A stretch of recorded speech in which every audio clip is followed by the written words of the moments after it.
Os pontos de Fernando Lima.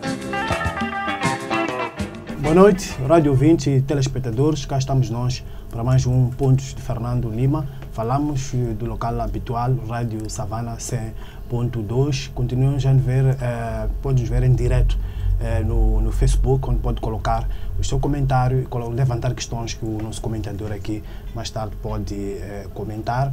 E também pode nos ver em diferido na televisão independente de Moçambique, time, às terças, quintas e domingos 21 horas, e pode descarregar o programa no website do Semanário Savana. Boa noite, Fernando Lima, bem disposto para esse programa. Bem disposto e recuperado de uma gripe terrível que tive durante toda a semana. E vamos começar este programa também numa semana em que fomos visitados pelo MITES, o Ministério de Trabalho, Emprego e Segurança Social, depois de na semana passada termos criticado as questões de tolerâncias de ponto. Há uma relação de causa e efeito, Fernando? Deve ser uma coincidência, Francisco. É assim, o Carlos Cardoso, no tempo do Partido Único, foi detido exatamente numa crónica que ele escreveu que tinha o título Coincidências, em que ele traçava paralelismos entre a Renamo e a UNITA, o modus operandi da UNITA e da Renamo. Neste caso, nós falamos das tolerâncias de ponto e uns dias depois somos visitados pelo Ministério do Trabalho. Pode ser uma coincidência, mas pronto, aparentemente estava tudo nos conformes, mais o facto de estarmos aqui a levantar esta questão, os jornalistas e as organizações de comunicação social não estão acima da lei, mas também não somos ingênuos e não deixo de ficar atento a esta visita muito particular que recebemos do Ministério do Trabalho. Morte de Winnie Mandela é o seu facto da semana. As sociedades vivem de ícones, de referências. Esta semana a Winnie Mandela deixou-nos. Assinalámos também a marcha sobre Washington de Martin Luther King.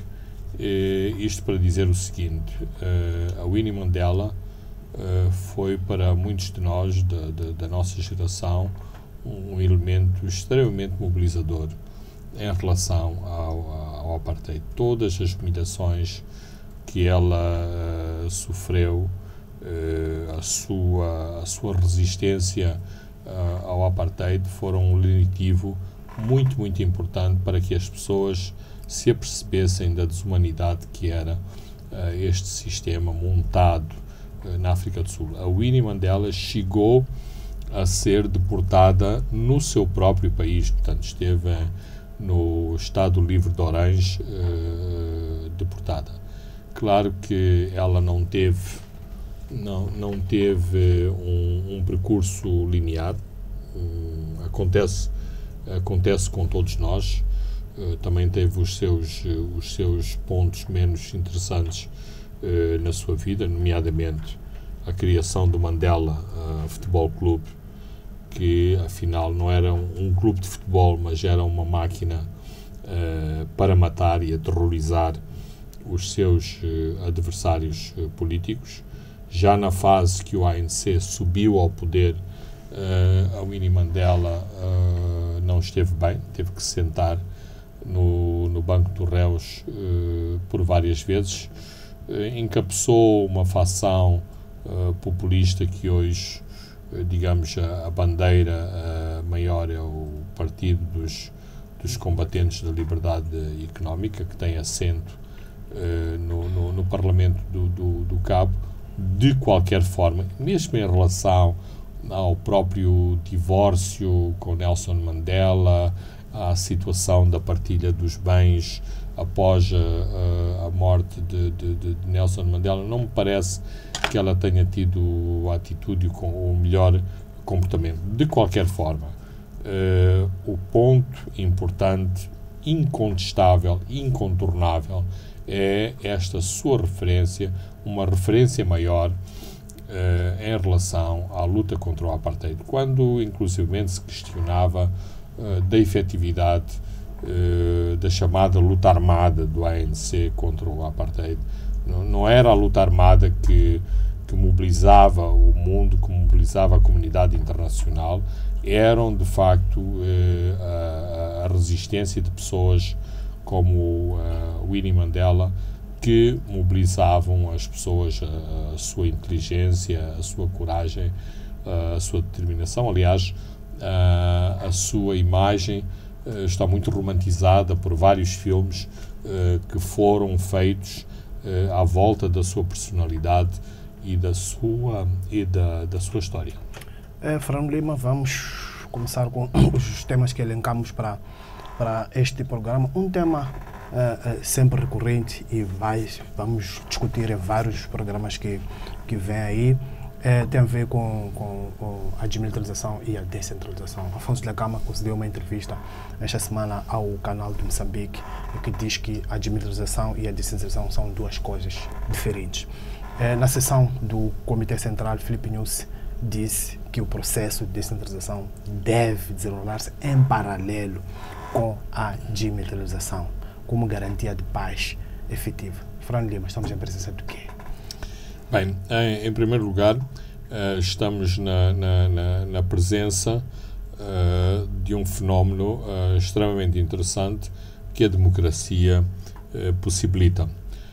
Quando eu estava a tentar preparar-me sobre este tema para o programa, lembrei-me de como era a situação durante as conversações do Acordo de Paz. Os moçambicanos habitualmente só tinham uma versão do que é que se passava em Roma. Era só a versão do governo. A Renamo não tinha voz. Portanto, era um grupo de bandidos que estavam em Roma a negociar. Graças ao Mediafax, na última fase das conversações de Roma, a Renamo passou a ter voz nas conversações. Eu acho muito interessante, e isto deve ser muito frustrante para o governo, que a Renamo tenha sempre capacidade de resposta e tenha esta amplitude, quer em rádio, quer em televisão, quer na imprensa escrita, cada vez que o governo anuncia uma posição, que a Renamo também tenha a capacidade de expressar os seus pontos de vista. Isto é bom para a democracia, mas se estamos numa negociação e se há dois pontos de vista, também é interessante que isto se manifeste e que os moçambicanos possam acompanhar esta troca de ideias e de pontos sobre o que está em causa e o que está em cima da mesa. Eu acho que não há muitos desenvolvimentos em relação ao que discutimos anteriormente, nomeadamente a questão de descentralização, desmilitarização. Estamos claramente numa fase crucial. Acho que é Dhlakama que diz que as questões militares são mais simples de resolver, mas acho que também Nyusi disse... É o presidente Nyusi que disse em Gaza que era mais... que é menos complexo que a descentralização. Eu não sei se desarmar a Renamo é de facto uma tarefa fácil e não reveste uma grande complexidade. Aliás, pelo posicionamento de Dhlakama, se vê claramente que é uma questão complexa. Portanto, independentemente de se desdramatizar e dizer que não há problemas, eu penso que vai haver problemas e há esta questão de as duas questões estarem ligadas umas às outras. Fernando Lima, e também esta posição de Afonso Dhlakama não vai animar aqueles setores reacionários do partido governamental que sempre argumentaram que Afonso Dhlakama não é sério e que a solução militar que seria mais acertada? Eventualmente, mas ainda nesta fase e neste patamar, eu acho que o processo negocial está demasiado desenvolvido e demasiado avançado para que se volte atrás e que estes setores tenham uma grande possibilidade de influenciar, mas que é uma questão melindrosa, é uma questão muito melindrosa. E não é tanto a descentralização, mas é a questão da RENAM chegar às forças especiais do Exército, da Polícia e dos Serviços de Segurança, sem que a RENAM chegue, e para mim nem é tanto a questão das paridades, é de estar dentro destes mecanismos da Polícia e da Segurança. É o que Afonso Dhlakama argumenta. Não vai. É fácil. A ideia dele é de que, se a RENAM estiver nestes órgãos todos, torna-se mais difícil haver este, digamos, um golpe de mão contra a RENAM. O próprio Afonso Dhlakama já diz que este é um problema que já vem de Roma, muito fácil de resolver. Até já mandou um documento para o presidente Nyusi, onde ele diz: se é um chefe da Frelimo numa determinada posição, é a palavra que ele usa, é a frase que ele usa, se é um chefe da Frelimo numa determinada posição, o vice tem de ser da RENAM. Bem, a questão, repito, não é tanto a questão dos postos de chefia, é mais a ocupação de determinados lugares nas forças de defesa e segurança. Isso é que é crucial para a RENAM, porque a RENAM sente que, ou seja, a RENAM, e isto foi documentado ao longo de todo o processo negocial que já vem de Roma, é um movimento onde existe um grau enorme de desconfiança em relação à Frelimo, em relação ao governo. E, portanto, a RENAM nunca se vai desarmar temendo que isto possa significar a eliminação da RENAM. Não nos esqueçamos que há pessoas na Frelimo que dizem: nunca vou apertar a mão a um elemento da RENAM. Nunca acredito que a RENAM seja governo neste país. Portanto, quando há essas posições muito extremadas, isto cria também este pavor, este medo de que algo mais radical possa acontecer. Mais, quando Afonso Dhlakama sofreu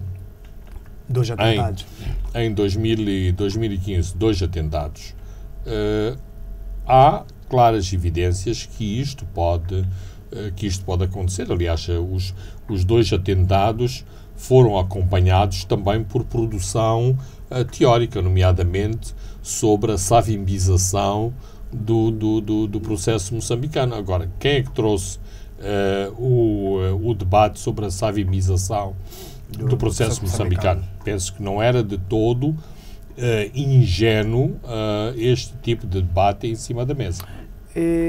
Não seria perigoso, acho que também já discutimos aqui nesse programa, não seria perigoso irmos às eleições o tempo também já é muito curto, irmos às eleições gerais de 2019 sem se resolver este processo da integração das forças residuais da RENAM?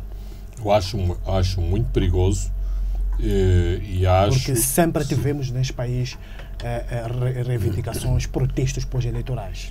Claro, eu acho perigoso, contraproducente, que estes dossiês não sejam encerrados antes das eleições. E temos uma experiência prática do que é que aconteceu anteriormente, nomeadamente nas últimas eleições. Portanto, há de facto toda a necessidade e o tempo não está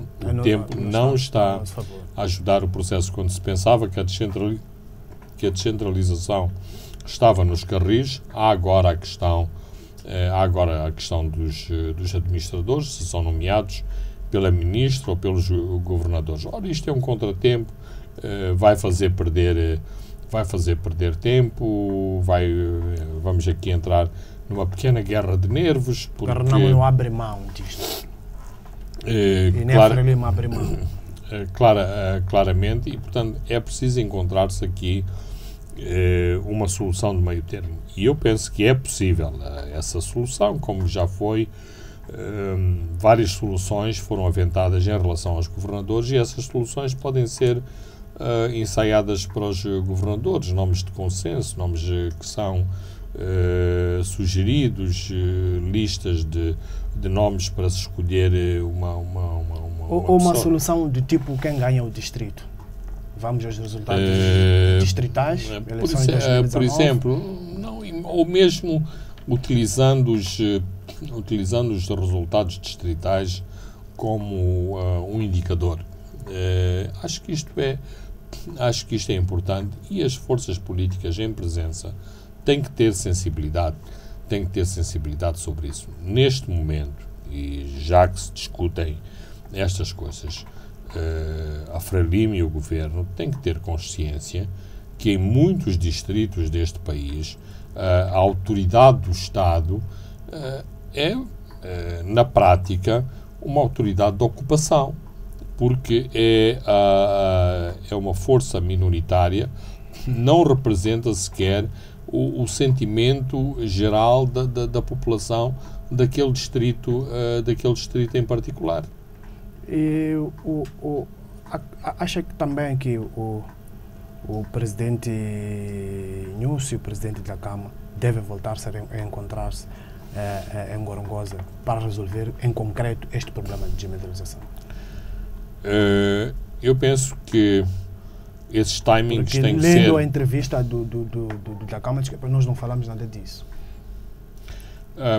Os timings em relação a estes encontros pessoais têm que ser definidos pelos dois líderes, porque os encontros devem acontecer quando há de facto nós de estrangulamento neste diálogo. E temos nós de estrangulamento. À partida, parece-me que estamos num momento crucial e que seria importante um encontro desta natureza.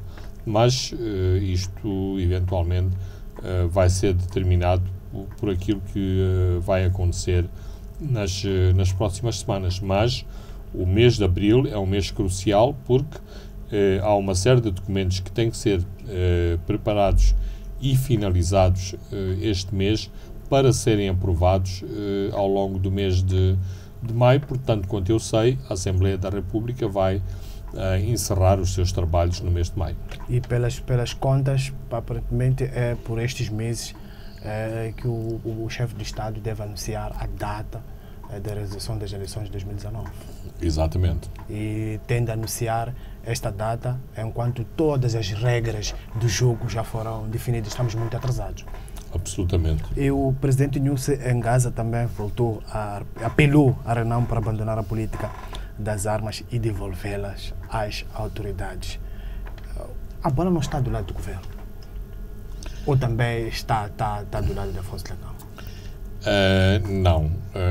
Quer dizer, em termos práticos e efetivos, a bola não está do lado da Renamo. A Renamo devolverá as armas quando as duas partes assim o entenderem. Agora, se formos para o ponto de vista legal, bem, temos aqui outros problemas.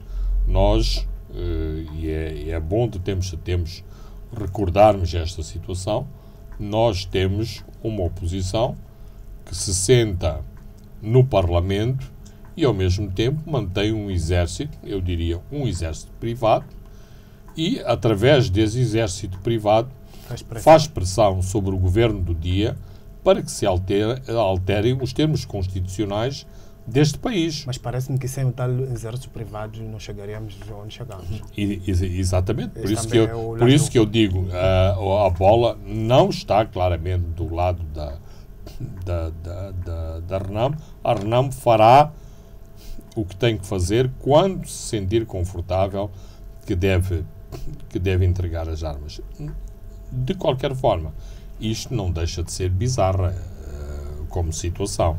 Com esses níveis de desconfiança, com esta forma que o Renamo não se sente confortável, acredita mesmo, Fernando Lima, que é possível uma desmilitarização total e efetiva da RENAM? Eu acredito na desmilitarização efetiva se o governo acordar nos termos básicos da integração das forças da RENAM nas forças de defesa e segurança do governo. Aí acredito. Vamos para um outro tema. O presidente Nyusi visitou esta semana a província de Gaza e voltou a abordar a questão do aeroporto de Xai-Xai, que vai ser construído em Xonguen, 17 km da cidade de Xai-Xai, e diz que o aeroporto é para avançar e quem critica está contra o desenvolvimento. Francisco, eu estou claramente... Numa altura que também diz que é preciso respeitar, ele respeita a opinião dos outros e também pede para que respeitem o pensamento dele. Tudo bem, é a opinião dele, mas eu serei eventualmente um desses objetores contra o desenvolvimento. Se me colocarem em cima da mesa o aeroporto do Xai-Xai, mesmo com uma parte do financiamento chinês já garantido e os buracos na Estrada Nacional número 1, nomeadamente no troço em Shop-Caia, claramente eu estou a favor da reabilitação da Estrada Nacional número 1. 2. O Presidente da República, que quer o desenvolvimento, que me explique e que explique aos moçambicanos, porque não é a mim que tenho que explicar, o que é que estamos a fazer com o aeroporto de Nacala.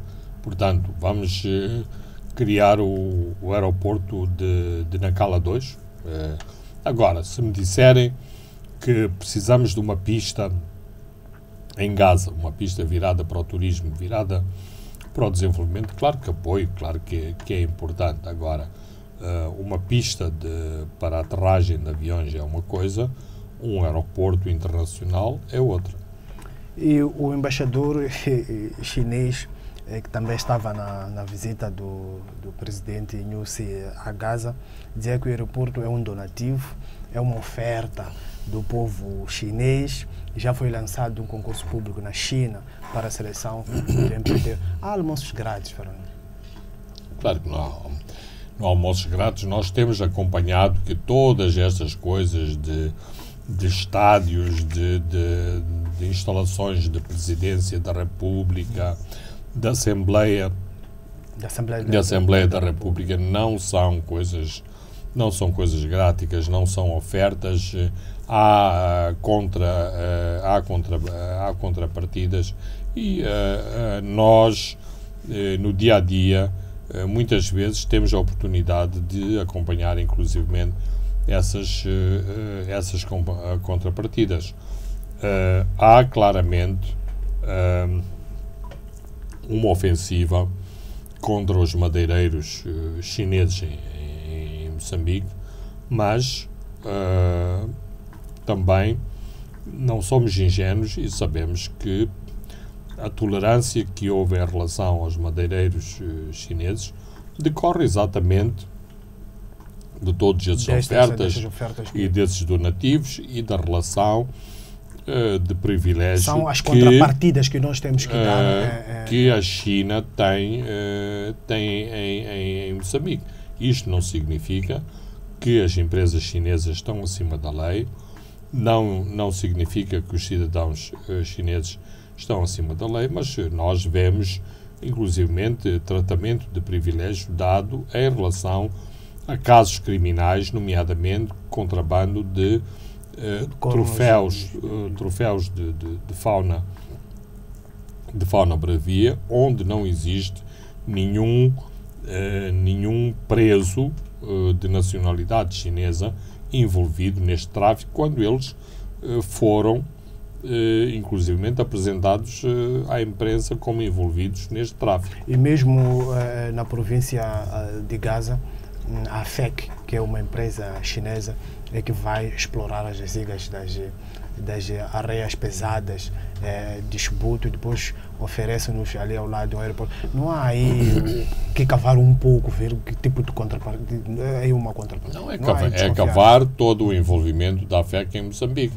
A FEC está a fazer a reabilitação da estrada N6 em Sofala, a FEC que fez o Hotel Glória, e agora está nas areias pesadas de no Chubut, portanto, sem entrar em grandes pormenores, é preciso investigar as contrapartidas de todos estes acordos, os números de todos estes acordos e tirar as devidas conclusões dos montantes aqui envolvidos. Fernando Lima, vamos a um brevíssimo intervalo e voltamos já. Pontos de Fernando Lima. Boa noite, rádio ouvintes e telespectadores. Estamos de volta à segunda parte dos pontos de Fernando Lima. Fernando Lima, vamos discutir um pouco o caso Ericino de Salema, 10 dias depois do ataque a Ericino de Salema. Cernic, para a Procuradoria Distrital de Maracuene, ouviu o professor José Jaime Macuana na qualidade de declarante.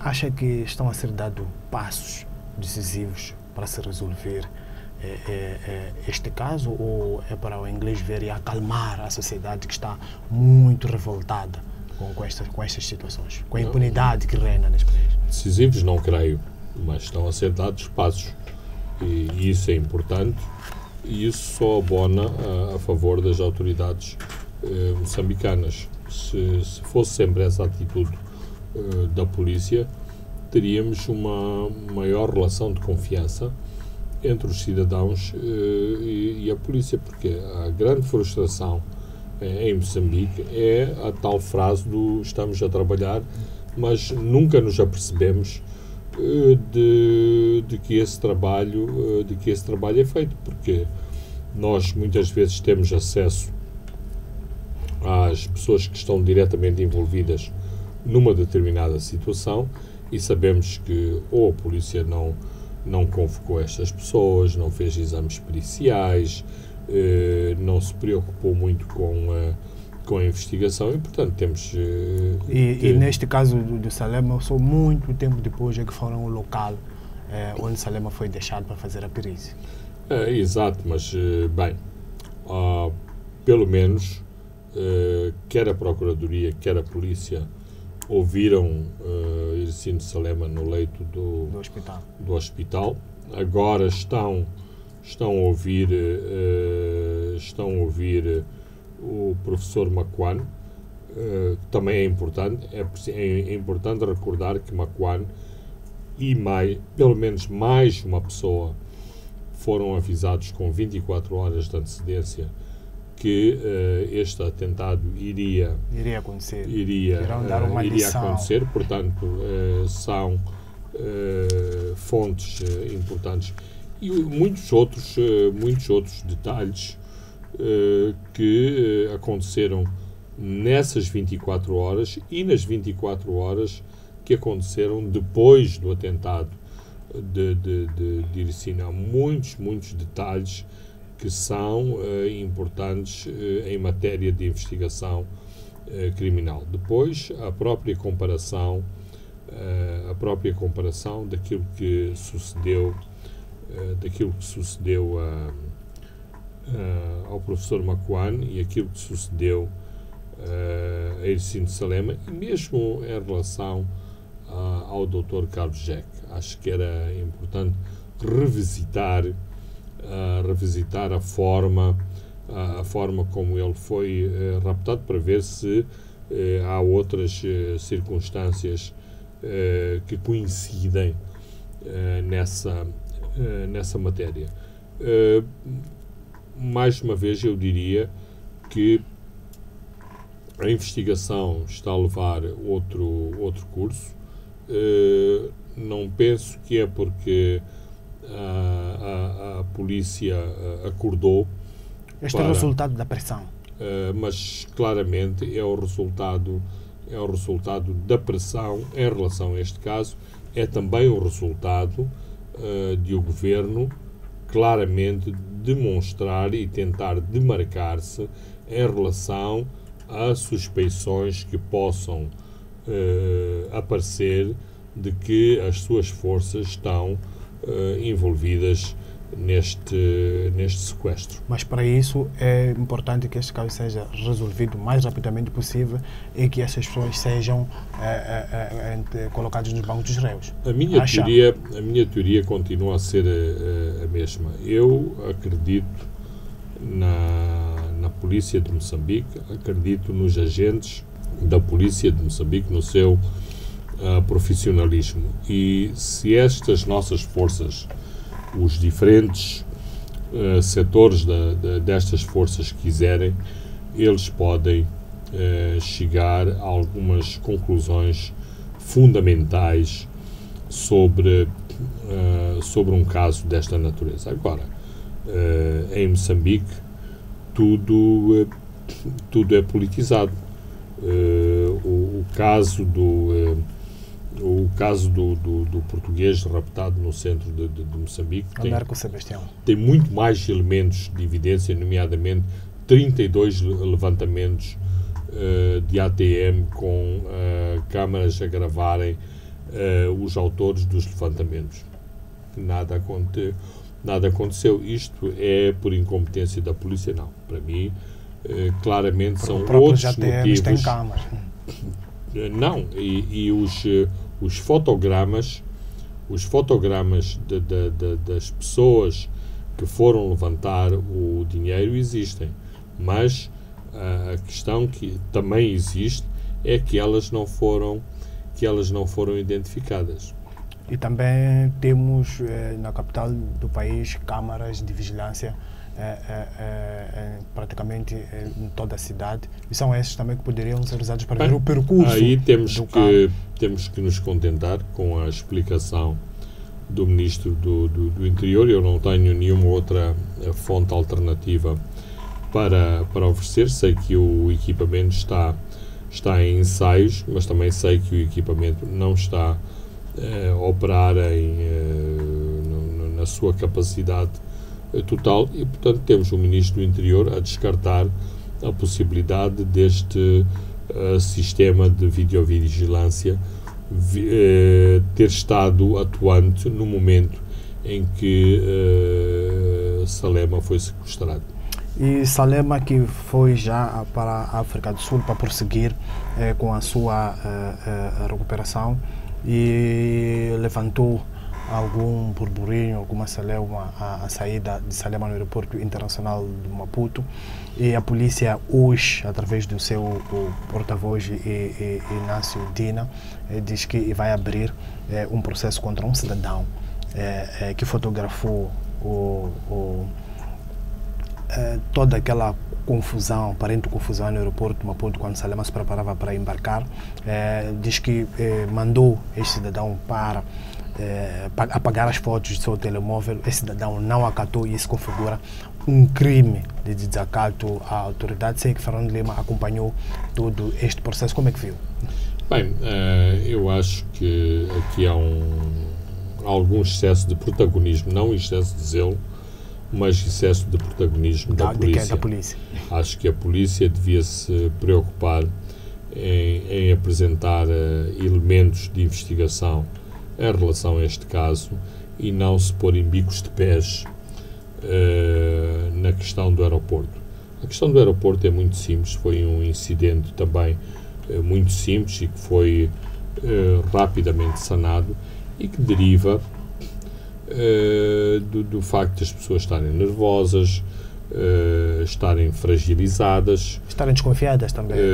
Também estarem desconfiadas. É bom que se refira, sobretudo no tempo do Partido Único, que muitas pessoas foram exatamente detidas no aeroporto sem qualquer mandato de captura, em operações completamente arbitrárias, e depois veio-se a provar que não havia nenhuma razão para se fazer uma detenção no aeroporto. Ora, as pessoas, conhecem este histórico e é normal que fiquem apreensivas e nervosas quando há um indício que se pretende isolar, nomeadamente, pretende-se isolar esta pessoa que uma semana antes foi vítima de um sequestro. Portanto, eu penso que uma atitude mais positiva de todos os intervenientes nesta questão do aeroporto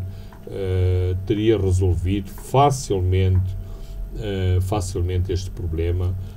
No aeroporto, todos os dias, há pessoas que estão a passar as fronteiras em carrinhos de rodas, que têm problemas de deslocação, e não me quer parecer que a polícia seja particularmente rude a tratar estes casos.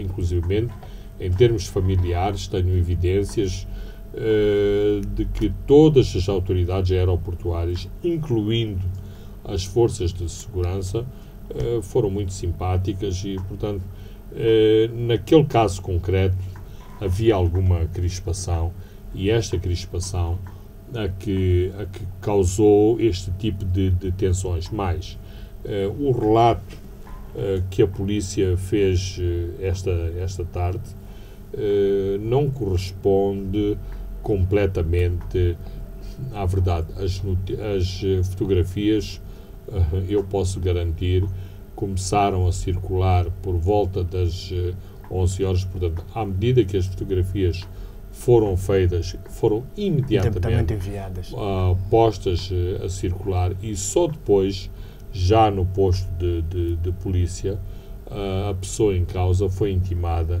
a apagar. Ora, era impossível apagarem-se fotografias que já estavam a circular nas redes sociais. Portanto, eu não tenho a dúvida que a pessoa acatou a ordem policial, mas naquele momento, e bem, os próprios timings provarão isso sem grandes problemas.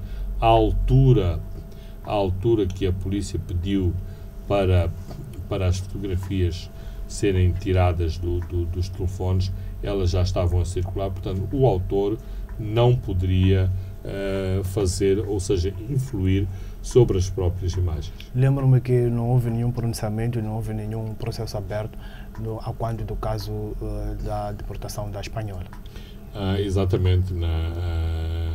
Quando uma cidadã espanhola que acompanhava uma manifestação de jovens estudantes foi detida e deportada para o seu país, o processo da sua deportação foi parcialmente filmado no aeroporto, não por um jornalista, mas por outra pessoa exatamente envolvida neste processo, e não me parece que deste caso foi feita uma grande celeuma, e as imagens eram muito dramáticas. Havia claramente imagens de brutalidade protagonizadas pela polícia, o que não foi o caso nestas fotografias da saída de Hericino Salema para a África do Sul.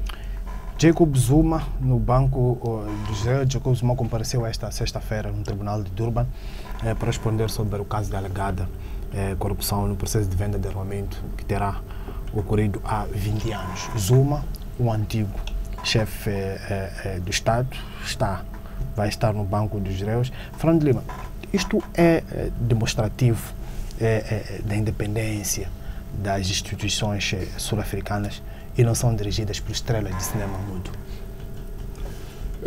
Claramente mostra que há um sistema de justiça que funciona. Funcionou quando Zuma estava no poder, funcionou em várias vertentes, quer o Ministério Público, quer o braço do Ministério Público, a Polícia Especial, os Escorpiões, funcionou nas investigações não só em relação a Zuma, como a vários aliados de Jacob Zuma e os próprios tribunais. Portanto, a África do Sul pode-se orgulhar de ter uma justiça forte, um setor judiciário forte que não é completamente subserviente ao poder do dia. E não basta dizer que o judiciário ainda é muito influenciado pelos tempos do apartheid, porque isso não cola. Isso é muito, em última análise,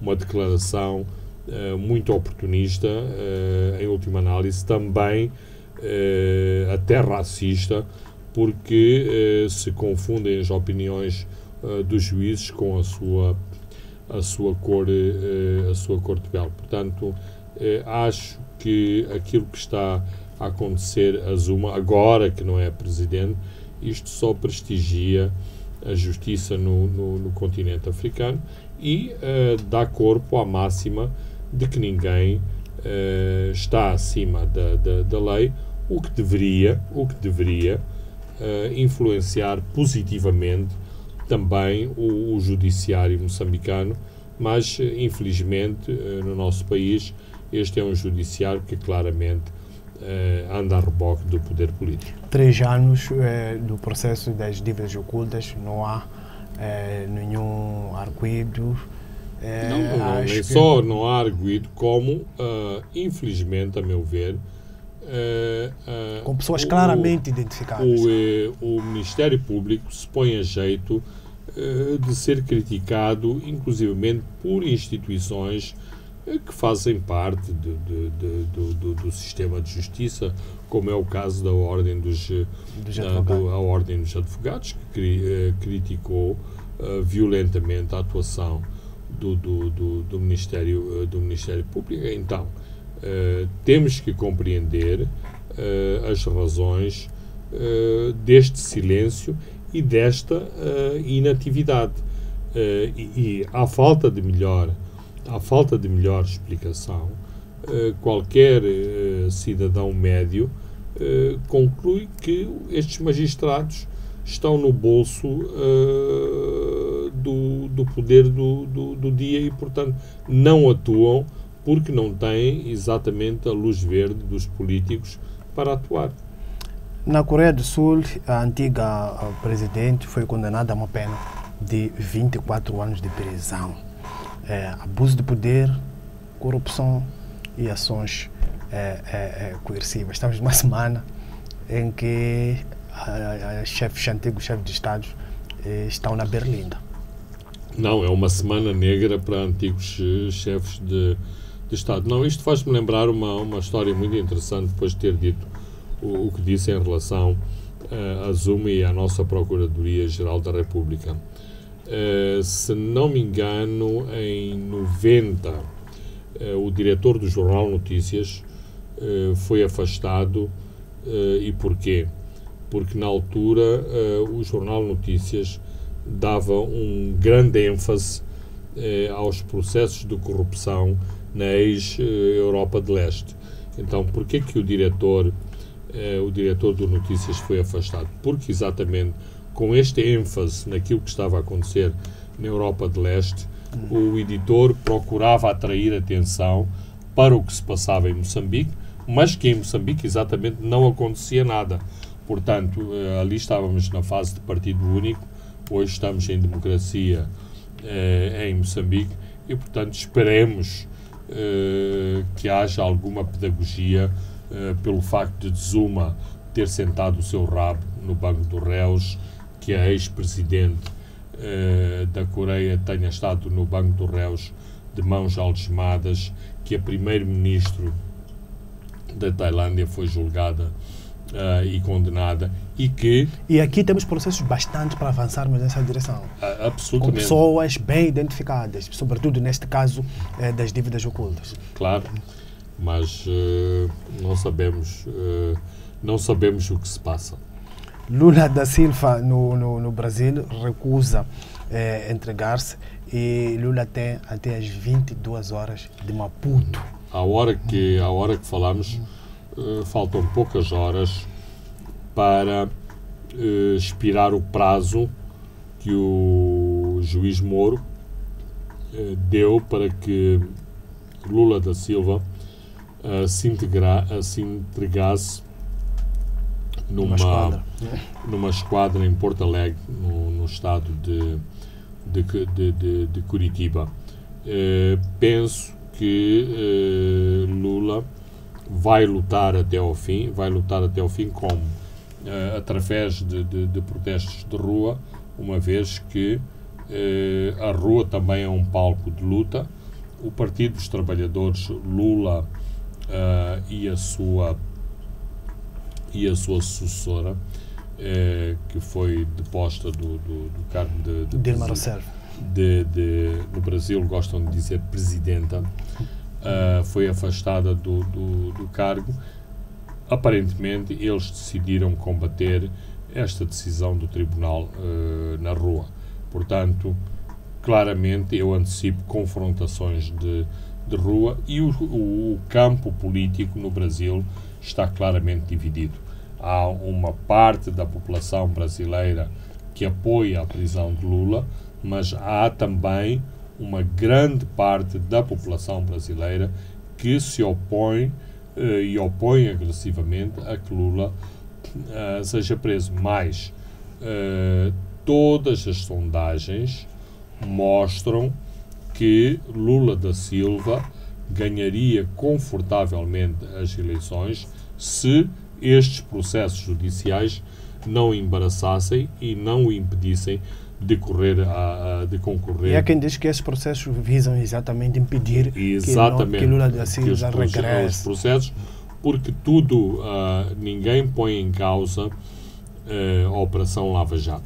Portanto, a operação que levou todos estes executivos a serem presos e a operação que demonstrou o quão inquinado estava o sistema político brasileiro, incluindo o Partido dos Trabalhadores, que recebia subvenções regulares das maiores empresas brasileiras, não só para se fazer política, mas para aproveitamentos pessoais e individuais desses mesmos políticos. É como em Moçambique ter sido criado um consórcio que envolveria a Petromoc no centro, que seria a Petrobras, e depois teria a ANE, teria a SETA, a MCL, a Aeroportos de Moçambique, a LAM e todas essas empresas a contribuir para o partido no poder, para financiar as suas operações, mas também para financiar as suas personalidades mais relevantes.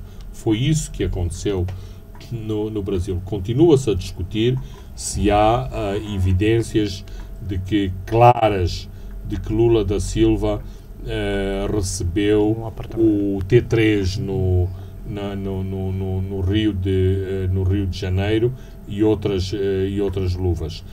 Mas a última decisão do Tribunal Supremo mostrou quanto o Brasil está dividido. A votação sobre a aplicação ou não do habeas corpus, que resultaria na não detenção de Lula, deu uma votação 6-5. Portanto, é um caso complexo, complicado, com claras nuances políticas.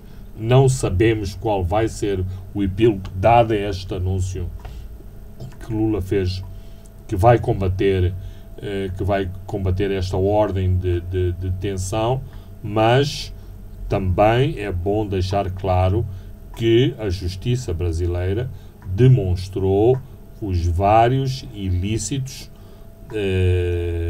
cometidos pela, eu diria, a classe política brasileira, porque a questão não é apenas Lula e o Partido dos Trabalhadores. Eventualmente, o atual presidente, que é de outra cor política, também pode ser preso, e outros políticos brasileiros de outros partidos políticos também correm o risco de ser presos, sorvidos neste grande turbilhão da Operação Lava Jato. E vamos acompanhar até pelo menos 22 horas de Maputo o que é que vai acontecer às 22h01. Assim, hoje, sexta-feira, este assunto, pelo menos em Moçambique e nos países falantes da língua portuguesa, o assunto do Lula talvez seja mais importante que o futebol, nomeadamente a Liga dos Campeões Europeus. Fernando Lima, chegamos ao fim de mais um programa. Eu sou Francisco Carmona, André dos Santos encarregou-se da parte técnica. Boa noite e nos vemos de hoje a 7 dias. Pontos de Fernando Lima.